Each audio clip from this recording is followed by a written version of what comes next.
नमस्कार दोस्तों, स्वागत है आप सभी का आपके अपने YouTube चैनल सरकारी भारत में। दोस्तों, आज की इस वीडियो के अंदर हम बात करने वाले हैं उत्तर प्रदेश दरोगा भर्ती परीक्षा 2021 यूपीएसआई सब इंस्पेक्टर एग्जाम 2021। आज है 12 नवंबर 2021। आज से शुरुआत हो गई है उत्तर प्रदेश में सब इंस्पेक्टर की भर्ती परीक्षा के पेपरों की।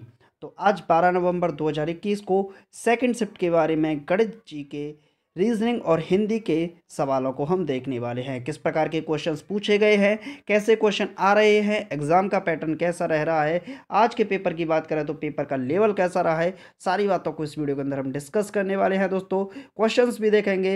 ये सभी क्वेश्चंस स्टूडेंट्स के द्वारा भेजे गए व्हाट्सएप पर क्वेश्चंस हैं। ठीक, आपको लगता है कि ये वाला क्वेश्चन नहीं कराया, ये वाला क्वेश्चन आया था या नहीं आया था, उन सभी क्वेश्चंस को आप लोग कमेंट बॉक्स में लिख दीजिएगा। नेक्स्ट वीडियो के अंदर उन्हें भी हम डिस्कस कर लेंगे। तो चलिए फ्रेंड्स, स्टार्ट करते हैं आज की इस वीडियो को। आप सभी को बता दें, उत्तर प्रदेश सब इंस्पेक्टर दरोगा भर्ती की परीक्षा की तैयारी करने वाले, यूपी पुलिस कांस्टेबल की तैयारी करने वाले सभी स्टूडेंट इस चैनल को सब्सक्राइब कर दें, क्योंकि यूपी पुलिस कांस्टेबल के लिए हमारे इस चैनल पर क्लासेस चल रही हैं, जिसके लिए पर डे पीडीएफ भी फ्री में प्रोवाइड करवाई जाती है। तो आप लोग चैनल को सब्सक्राइब कर लीजिएगा ताकि नोटिफिकेशन आपको मिलता रहे। तो चलिए फ्रेंड्स, स्टार्ट करते हैं आज की इस वीडियो को। तो फ्रेंड्स, स्टार्ट करते हैं। आज का अपना पहला सवाल है हाड़ौती बोली कहाँ बोली जाती है। विकल्प हैं आपके राजस्थान, हरियाणा, मध्य प्रदेश और उत्तर प्रदेश। बात करें उत्तर प्रदेश में तो यहाँ पर एक जनजाति पाई जाती है। उत्तर प्रदेश उत्तराखंड यानी कि नेपाल वाले क्षेत्र में थारू जनजाति। कौन सी जनजाति पाई जाती है दोस्तों? थारू जनजाति। तो ये भी क्वेश्चन आपसे पूछा जा सकता है। बात करें हाड़ौती बोली की तो ये राजस्थान राज्य में बोली जाती है। तो हाड़ौती बोली कहाँ पर बोली जाती है? राजस्थान राज्य में बोली जाती है। चलिए फ्रेंड्स, नेक्स्ट क्वेश्चन देख लेते हैं। नेक्स्ट क्वेश्चन है दोस्तों, क्रिया विशेषण के कितने भेद होते हैं? ऑप्शंस हैं 3, 6, 4, 2। तो दोस्तों, इसका सही जवाब है 4। क्रिया विशेषण के कुल 4 भेद होते हैं। कितने भेद होते हैं क्रिया विशेषण के? कुल मिलाकर 4 भेद होते हैं। चलिए फ्रेंड्स, नेक्स्ट क्वेश्चन देख लेते हैं। नेक्स्ट क्वेश्चन है, निम्नलिखित विकल्पों में से रीति शब्द का बहुवचन कौन सा है? शब्द क्या है? शब्द है आपका रीति। इस शब्द का क्या पूछा गया है? बहुवचन पूछा गया है। तो विकल्प हैं रीतियों, रीति, रीतियों, रीतियां। तो इसका सही जवाब होगा दोस्तों रीतियां। ऑप्शन नंबर 4 इसका सही जवाब होगा। रीतियां इसका सही जवाब होगा। चलिए फ्रेंड्स, नेक्स्ट क्वेश्चन देख लेते हैं। अभी हिंदी के क्वेश्चन चल रहे हैं, तो आप लोग आंसर कमेंट बॉक्स में लिखिएगा। नेक्स्ट क्वेश्चन है, मुकुल निम्नलिखित में से किस शब्द का समानार्थी है? मुकुल, विकल्प हैं कमल, मीन, कनक और कली। तो इसका सही जवाब है दोस्तों कली। ऑप्शन नंबर 4 इसका राइट आंसर होगा। मुकुल का जो समानार्थी है, मुकुल का जो पर्यायवाची है, वो क्या है? कली है। क्या है? कली। चलिए फ्रेंड्स, नेक्स्ट क्वेश्चन देख लेते हैं। नेक्स्ट क्वेश्चन है दोस्तों, वैदिकी हिंसा न भवती। वैदिकी हिंसा और फिर dash dash dash dash dash और फिर आपसे पूछा गया न भवती नाटक को शीर्षक को पूर्ण करें, यानी फिल इन द ब्लैंक्स को भरना है। विकल्प है अहिंसा, पीड़ा, जन, हिंसा। तो दोस्तों, इसका सही जवाब होगा ऑप्शन नंबर डी, यानी कि 4th। वैदिकी हिंसा हिंसा न भवते। क्या होगा? वैदिकी हिंसा हिंसा न भवते। चलिए फ्रेंड्स, नेक्स्ट क्वेश्चन देख लेते हैं। नेक्स्ट क्वेश्चन है दोस्तों, कहत नटत रिझत फिल इन द ब्लैंक, मिलत खिलत फिल इन द ब्लैंक। सही शब्दों का चयन करते हुए प्रस्तुत दोहे को पूर्ण कीजिए। तो आपके विकल्प क्या हैं? खिजत लजियात, खिजत बतियात, हसत लजियात, हसत खिजत। तो ये आपका जो दोहा होता है वो होता है कहत नटत रिजत खिजत। पहले क्या आएगा? खिजत आएगा। तो खिजत आपका ए फर्स्ट ऑप्शन में है और सेकंड ऑप्शन में है, बाकी किसी में नहीं है। तो कहत नटत रिजत खिजत, मिलत खिलत लजियात, तो लजियात आएगा, यानी कि ऑप्शन नंबर 1 में है। इसमें तो बतियात आ गया, गलत हो गया। तो कहत नटत रिझत मिलत, कहत नटत रिझत खिजत, मिलत खिलत लजियात, सही दोहा प्रस्तुत होगा। तो ऑप्शन नंबर ए इस सवाल का सही जवाब हो जाएगा। चलिए फ्रेंड्स, नेक्स्ट क्वेश्चन है दोस्तों, निम्नलिखित विकल्पों में से दाता शब्द का स्त्रीलिंग शब्द चुनिए। किस शब्द का चुनना है? दाता शब्द का। क्या चुनना है सरकार आपको?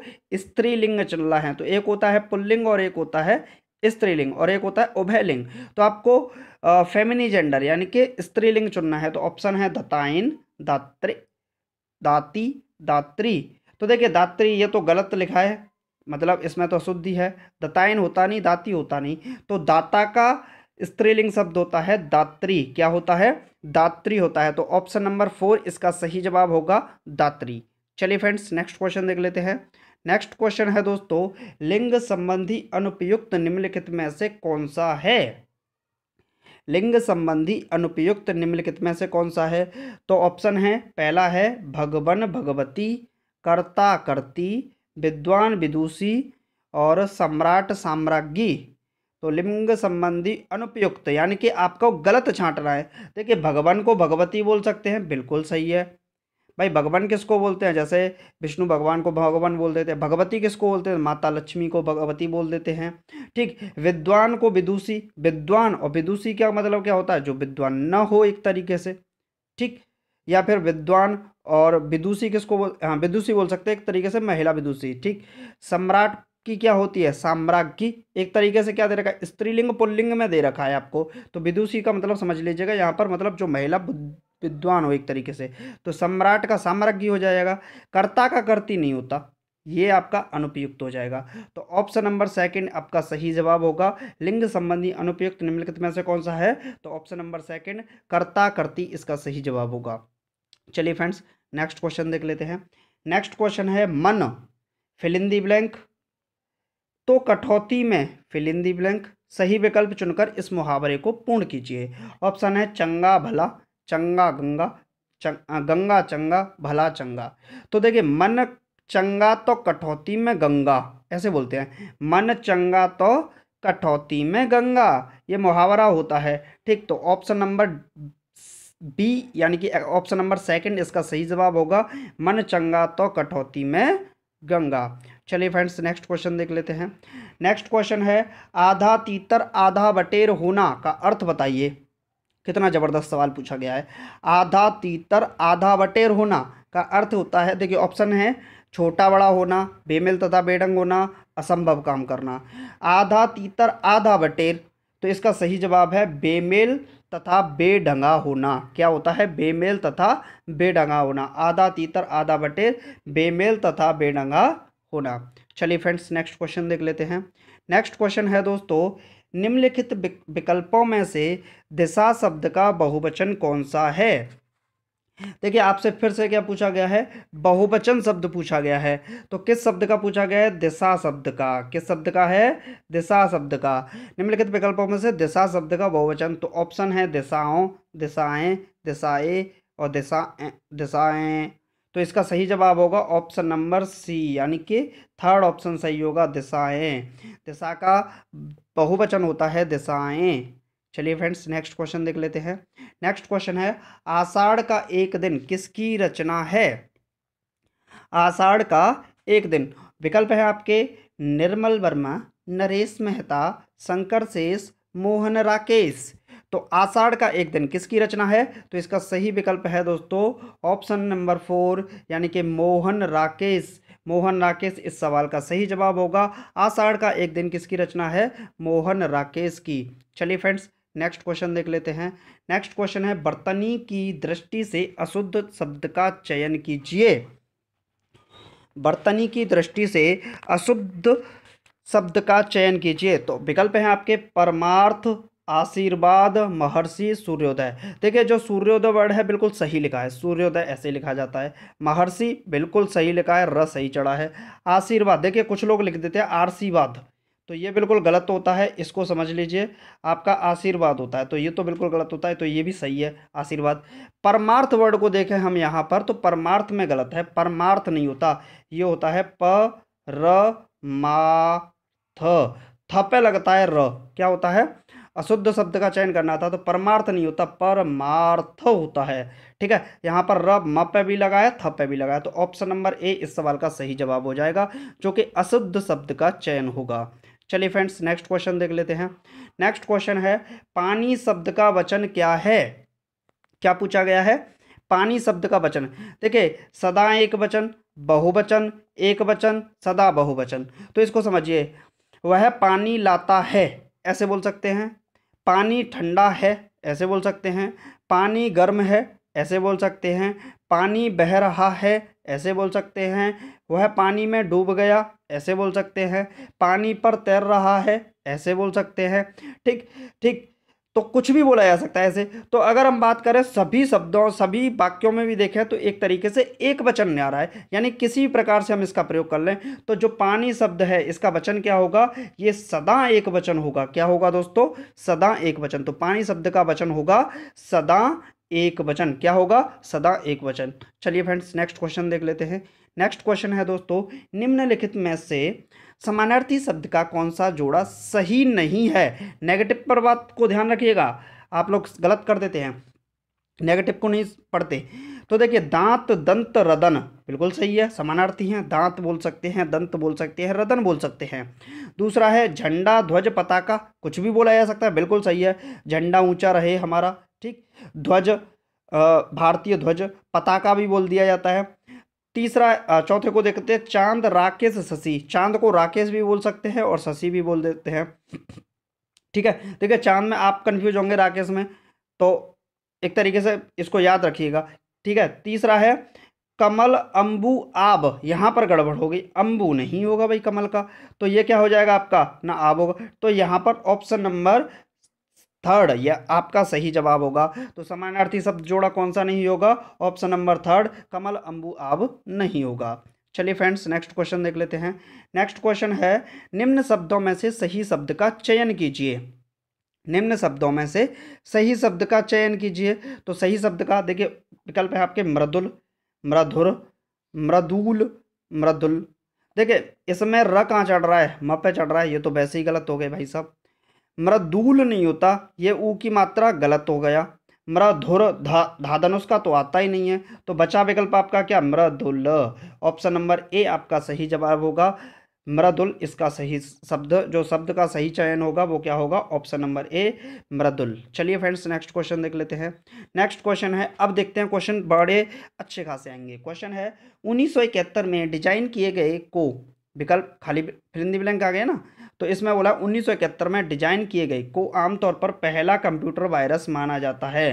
तो विकल्प है क्रीपर, ट्रोजन हॉर्स, मॉरिस या मेलिसा। तो 1971 में डिजाइन किए गए क्रीपर को आमतौर पर पहला कंप्यूटर वायरस माना जाता है। तो विकल्प इसका कौन सा सही होगा? विकल्प नंबर एक यानी कि क्रीपर इसका सही जवाब होगा। चलिए फ्रेंड्स नेक्स्ट क्वेश्चन देख लेते हैं। नेक्स्ट क्वेश्चन है भारत में किसी दूसरे देश के साथ युद्ध की घोषणा करने का अधिकार किसके पास है?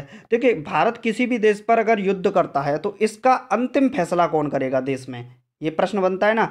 अब आप बोल सकते हो कि सर लोकसभा करेगी या राज्यसभा करेगी, प्रधानमंत्री करेंगे, रक्षा मंत्री करेंगे, अंतिम फैसला कौन करेंगे? तो अंतिम फैसला लेने का अधिकार राष्ट्रपति महोदय को होता है। भारत में किसी दूसरे देश के साथ युद्ध करने की घोषणा का अधिकार किसके पास होता है? राष्ट्रपति महोदय पर होता है। राष्ट्रपति महोदय एक तरीके से हाँ करेंगे, हस्ताक्षर करेंगे, तभी दूसरे देश पर युद्ध की घोषणा की जाएगी। कौन इसकी सलाह लेगा? प्रधानमंत्री महोदय इनसे सलाह लेंगे। चलिए फ्रेंड्स नेक्स्ट क्वेश्चन है इस यातायात प्रतीक का अर्थ बताइए। ऐसे अगर किसी ही से बनाए, देखिए 1 भुजा, 2 भुजा, 3 भुजा, 4 भुजा, 5 भुजा, 6 भुजा, 7 भुजा और ये 8 भुजा, तो अष्टभुजा वाला हो गया। अष्टभुजा वाला आपने देखा भी होगा। तो इसका मतलब क्या है? खतरा, नो पार्किंग, रुकिए या संरक्षित क्षेत्र।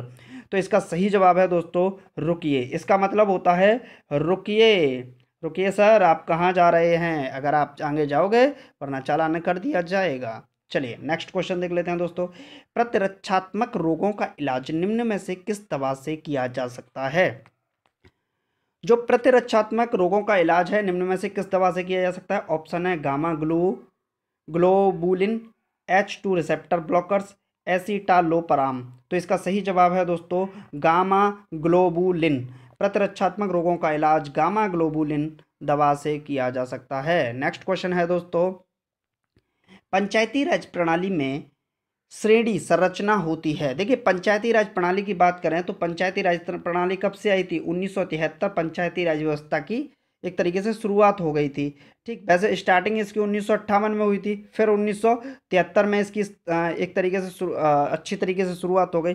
फिर 1992 से तो 92-93 से तो अच्छे तरीके से मतलब आपकी पंचायती राज व्यवस्था आ ही चुकी थी। ठीक, 1993 में तो चुनाव हुआ था, फिर पूरे देश में लागू कर दी गई थी। तो ये त्रिस्तरीय पंचायती चुनाव व्यवस्था थी। पंचायती राज प्रणालियों में श्रेणी में संरचना होती है कौन सी? 3 प्रकार की त्रिस्तरीय पंचायती राज व्यवस्था की बात की गई थी इसमें। ठीक है, तो ये क्वेश्चन भी आपसे पूछा जा सकता है। चलिए फ्रेंड्स नेक्स्ट क्वेश्चन देख लेते हैं, बहुत अच्छा सवाल है। दोस्तों अभी तक आपने चैनल को सब्सक्राइब नहीं किया तो सबसे पहले आप लोग चैनल को सब्सक्राइब कर दीजिए, चैनल को सब्सक्राइब करना बिल्कुल ना भूलें। चलिए नेक्स्ट क्वेश्चन देखते हैं। सोम ऋग्वैदिक युग के नर देवता फिल इन द ब्लैंक के देवता थे। देखिए जो सोम थे ऋग्वैदिक युग के नर देवता थे, ये किसके देवता थे? तो विकल्प हैं आपके पौधों, ज्वालामुखी, आंधी, तूफान, युद्ध। तो इसका सही जवाब है दोस्तों पौधों के। सोम ऋग्वैदिक युग के नर देवता पौधों के देवता थे। चलिए फ्रेंड्स नेक्स्ट क्वेश्चन देख लेते हैं। नेक्स्ट क्वेश्चन है दोस्तों, लोकसभा चुनाव अधिसूचित करने का अधिकार किसे है? देखिए किसी भी देश में एक तरीके से बोला जा सकता है, देश में लोकसभा चुनाव का, अगर भारत की बात की जाए तो भारत में लोकसभा चुनाव अधिसूचित करने का अधिकार किसके पास है? तो विकल्प है लोकसभा अध्यक्ष, राष्ट्रपति, चुनाव आयोग। देखिए लोकसभा अध्यक्ष इनका तो भाई साहब का खुद का चुनाव होता है, राष्ट्रपति महोदय इनका भी खुद का चुनाव होता है। तो ये जो चुनाव आयोग संस्था बनाई गई है ये किस बात के लिए बनाई गई है? चुनाव कराने के लिए। तो लोकसभा चुनाव अधिसूचित करने का अधिकार भी किसके पास होगा? चुनाव आयोग के पास होगा। चलिए बताइए वर्तमान में चुनाव आयोग के अध्यक्ष कौन है? चलिए देखते हैं कौन कौन इसका जवाब सही दे पाएंगे। क्लियर है फ्रेंड्स? चलिए नेक्स्ट क्वेश्चन देख लेते हैं। नेक्स्ट है, कौन सा सस्तन प्राणी उड़न लोमड़ी के रूप में जाना जाता है? कौन सा सस्तन प्राणी उड़न लोमड़ी के रूप में जाना जाता है? तो इसके विकल्प हैं उड़न गिलहरी, चमगादड़, डार्विन लोमड़ी, सफ़ेद लोमड़ी। तो देखिए सस्तन प्राणी उड़न लोमड़ी के रूप में किसे जाना जाता है? तो चमगादड़ को जाना जाता है। किसके रूप में? सस्तन प्राणी उड़न लोमड़ी के रूप में चमगादड़ को जाना जाता है। तो विकल्प संख्या 2 इसका सही जवाब होगी। चलिए फ्रेंड्स नेक्स्ट क्वेश्चन देख लेते हैं। आर्थिक सहयोग व विकास संगठन ICD क्या है? ICD आर्थिक सहयोग व विकास संगठन, एक तरीके से बोल सकते हैं आर्थिक सहयोग OECD है, ये OECD है आर्थिक सहयोग व विकास संगठन। OECD का मुख्यालय कहाँ पर स्थित है? तो विकल्प है न्यूयॉर्क, लंदन, वाशिंगटन DC या Paris. Organisation of economical corporation development, organisation of economical corporation of development इसका एक तरीके से फुल फॉर्म बोल सकते हैं। तो इसका सही जवाब है दोस्तों पेरिस के अंदर। OECD आर्थिक सहयोग व विकास संगठन का मुख्यालय पेरिस के अंदर स्थित है। चलिए फ्रेंड्स नेक्स्ट क्वेश्चन देख लेते हैं। कॉफ़ी का मूल स्थान निम्न में से किस देश को, कौन सा देश है? देखिए कॉफ़ी के बागान कहाँ पर पाए जाते हैं? ब्राज़ील के अंदर पाए जाते हैं कॉफ़ी के जो बागान हैं, इनको क्या कहा जाता है? जो कॉफ़ी के बागान होते हैं इनको कहा जाता है ब्राज़ील में फेजेंडा। क्या कहा जाता है दोस्तों? फेजेंडा कहा जाता है। अगर विकल्प के अंदर इथोपिया नहीं होता तो आपका ब्राज़ील सही हो जाता। इथोपिया इसके जस्ट पास है, ये भी एक तरीके से मूल स्थान माना जाता है। चलिए फ्रेंड्स नेक्स्ट क्वेश्चन देख लेते हैं। नेक्स्ट क्वेश्चन है, निम्नलिखित में से किस मामले में निर्णय के कारण संविधान में पहला संशोधन हुआ? देखिए भारतीय संविधान में पहला संवैधानिक संशोधन जो हुआ था ये किस मामले में हुआ था? तो विकल्प हैं KM नानावती बनाम महाराष्ट्र राज्य, केशवानंद भारती बनाम केरल राज्य, चंपकम दोरे राजन बनाम मद्रास राज्य, गोलकनाथ बनाम पंजाब राज्य। तो इसका सही जवाब होगा दोस्तों option number B, Keshavananda Bharati case, जिसने एक तरीके से संविधान का रक्षक भी कहा जाता है। संविधान का रक्षक किसे कहा जाता है? केशवानंद भारती को कहा जाता है। ये क्वेश्चन भी पूछा जाता है कि संविधान का रक्षक किसे कहा जाता है?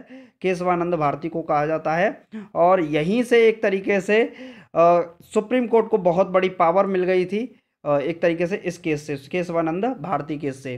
ठीक है, मौलिक अधिकारों को संरक्षित करने की किसी भी नियम पर सुप्रीम कोर्ट का आदेश लाने के लिए एक तरीके से। चलिए फ्रेंड्स नेक्स्ट क्वेश्चन देख लेते हैं। नेक्स्ट क्वेश्चन है, भारतीय संविधान का कौन सा अनुच्छेद नए राज्यों के गठन के विषय में है? भारतीय संविधान का कौन सा अनुच्छेद नए राज्यों के गठन से संबंधित है? तो इसका सही जवाब है दोस्तों ऑप्शन नंबर थर्ड, अनुच्छेद 22। आर्टिकल 22 में भारतीय संविधान के राज्यों का गठन के विषय में संबंधित है, राज्यों के गठन के विषय में बताया गया है आर्टिकल 22 के अंतर्गत। चलिए फ्रेंड्स नेक्स्ट क्वेश्चन देख लेते हैं। अब आते हैं हम किस पर, मैथ पर आते हैं। हिंदी देखी, जीके देखी, और अब आते हैं मैथ्स के क्वेश्चन पर। और यहाँ पर पहला क्वेश्चन आ चुका है पाइप एंड सिस्टम का। पहला सवाल है, दो पाइप ए और बी एक टैंक को भरने में 5 घंटे और 10 घंटे में भर सकते हैं। तो एक ए पाइप है, एक बी पाइप है। ए भरता है 5 सेकंड में, बी भरता है 10 घंटे में। ठीक है भाई, दो पाइप है ए और बी, एक टैंक को क्रमशः 5 घंटे 10 घंटे में भर सकता है। ए 5 घंटे में भरता है, बी 10 घंटे में भरता है। पाइप सी 20 घंटे में खाली कर देता है। ये भाई साहब का काम क्या है, ये इसको खाली करने का काम है। ठीक है भाई, तो ए भाई साहब भरते हैं 5 घंटे में, बी भाई साहब भरते हैं 10 घंटे में, सी भाई साहब इसको खाली करते हैं। तो हम क्या करेंगे, इनकी एफिशिएंसी निकालें, टोटल वर्क निकालेंगे पहले। तो टोटल वर्क इनका क्या होगा, एलसीएम, यानी कि कितना हो जाएगा भाई, 60 हो जाएगा। क्लियर है, 60 निकालने की जरूरत ही क्या है, 20 जब निकलाएगा तो इनका आपका जो एलसीएम होगा वो 20 आ जाएगा। इनकी एफिशिएंसी निकाल लेते हैं तीनों की एफिशिएंसी है कि 5 चौके 20, 10 दूनी 20 और 20 सेकंड 20। तो इनकी एफिशिएंसी एक दिन में, देखिए ए जो करता है 4 भरता है एक दिन में, ऐसे बोल सकते हैं। ठीक, ए 4 भरता है, बी 2 भरता है और सी 1 खाली करता है। यानी कि इनकी एफिशिएंसी को देखा तो ये प्लस प्लस होगी भरने वाले, और जो खाली करने वाला है माइनस। तो 4 और 2 6, 6 में से गया तो 5। क्लियर है, तो इनकी एफिशिएंसी आ रही है 5। अब हम बोल रहे हैं कि 20, टोटल काम कितना है 20। अब इसको एफिशिएंसी कितनी है 5, 5 का भाग लगा दिए, 5 से काटेंगे तो 5 चौके 20। 4 घंटे में, कितने घंटे में दोस्तों, 4 घंटे में टैंक को भरा जा सकता है। तो इसका विकल्प है ऑप्शन नंबर थर्ड, 4 घंटे में इस टैंक को भरा जा सकता है। क्लियर है फ्रेंड्स, तो चलिए फ्रेंड्स नेक्स्ट क्वेश्चन की ओर देख लेते हैं। नेक्स्ट क्वेश्चन क्या है, अगला सवाल है, नीचे दिए गए समीकरणों में x का मान क्या है। नीचे दिए गए समीकरणों में x का मान क्या होगा, तो आपके सामने एक समीकरण दे रखा है 3 × 6 का स्क्वायर × 2 का स्क्वायर अपॉन 12 का square equal to x। x का वैल्यू फाइंड आउट करना है, तो आप इसे कैसे करेंगे, देखिए 3, 6 का स्क्वायर कितना होता है भाई 36, 2 का स्क्वायर कितना होता है 4 अपॉन 12 का स्क्वायर, ऐसे लिख लीजिए 12 × 12 काम करेगा इक्वल टू x। क्लियर है, अब यहाँ से देखेंगे 3 चौके 12, 12 से 12 कट गया। अब 12 का भाग लगाएंगे 36 में, 12 3 36, तो इधर तो बचा x और इधर बचा 3। तो जो x का मान निकल आया वो कौन सा आया, 3 मान निकल आया। तो ऑप्शन नंबर ए इस सवाल का सही जवाब होगा, x = 3।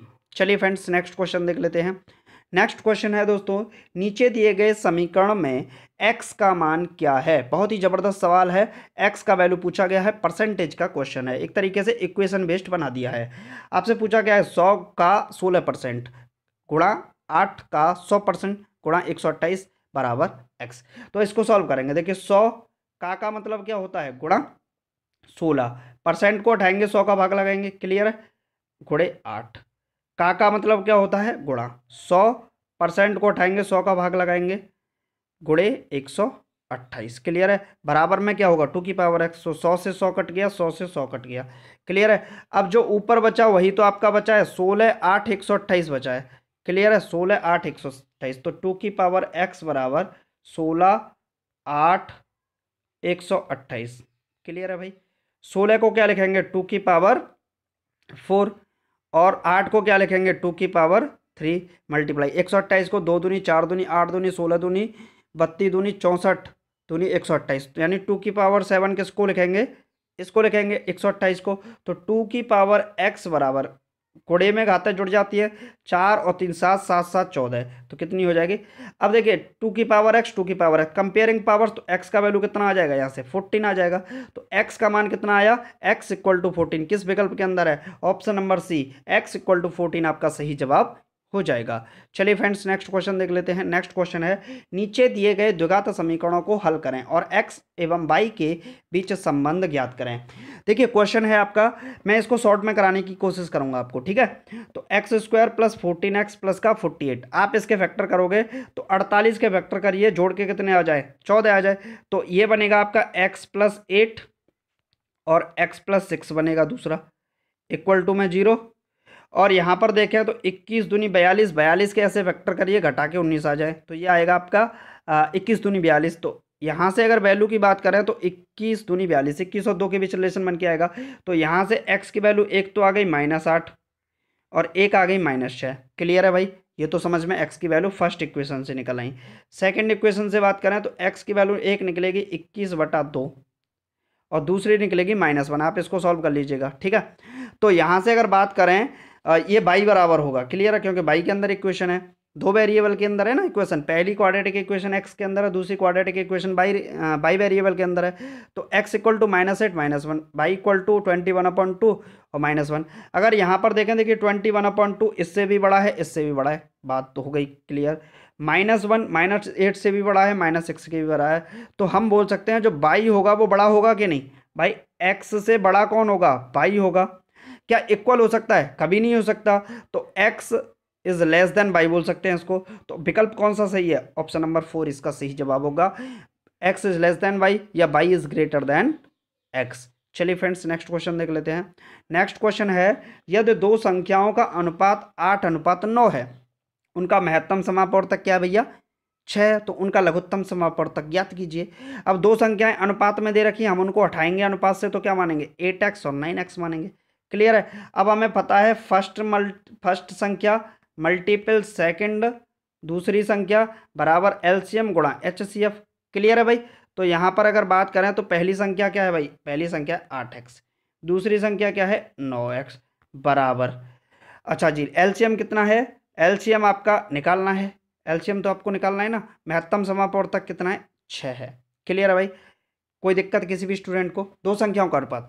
क्लियर। अब यहाँ x का प्रॉब्लम तो आ सकता है, x का प्रॉब्लम तो आ सकता है। तो आप यहाँ से x को हटाइए, सबसे पहले तो x तो हटाना पड़ेगा। दो संख्याओं का अनुपात दे रखा है 8:9, उनका महत्तम समापवर्तक कितना, 6। तो आप एक काम कीजिए, अगर महत्तम समापवर्तक का इनके अंदर गुणा कर दें तो आपका नंबर निकल आएंगे, ऐसे भी तो होता है। तो 8 छिक्के 48, ये ट्रिक है एक तरीके से, और 9 छिक्के 54, इन दोनों का हमें क्या निकालना है, एलसीएम निकालना है। तो 48 और 54 का एलसीएम, 48 के फैक्टर क्या होंगे भाई, 48 के फैक्टर होंगे 2 से 24, 2 से 12 और 4 3 एक तरीके 2 से और 3, ऐसे ही इसको करेंगे। तो आप लोग इसका सॉल्व करके आंसर बताइएगा, ठीक है। चलिए नेक्स्ट क्वेश्चन देख ले। आज की वीडियो में सिर्फ इतना ही दोस्तों। सबसे पहले तो आप लोग ये बताइएगा आपको वीडियो कैसा लगा। अगर आपने अभी तक चैनल को सब्सक्राइब नहीं किया यार, तो चैनल को सब्सक्राइब कर दीजिएगा, वीडियो को शेयर कर दीजिएगा, अपने सभी फ्रेंड्स के साथ इस वीडियो को भेज दीजिएगा ताकि सभी लोग इस वीडियो का फ़ायदा ले सकें। दोस्तों मैथ जीके और रीजनिंग के क्वेश्चन इसमें नहीं आ पाए, उनको हम नेक्स्ट वीडियो के अंदर डिस्कस कर लेंगे। तो चैनल को सब्सक्राइब करना है बिल्कुल मत भूलिएगा, वीडियो को शेयर कर दीजिएगा सारे के सारे फ्रेंड्स के पास, फेसबुक, इंस्टाग्राम, टेलीग्राम, व्हाट्सअप, जहाँ जहाँ आप लोग जुड़े हो सभी जगह वीडियो को शेयर करना बिल्कुल मत भूलिएगा। तो चलिए फ्रेंड्स आज की वीडियो से विदा लेते हैं और मिलते हैं नेक्स्ट शिफ्ट के क्वेश्चन के साथ। तो thank you for watching this video. जय हिंद, जय Bharat, take care, bye bye, love you to all.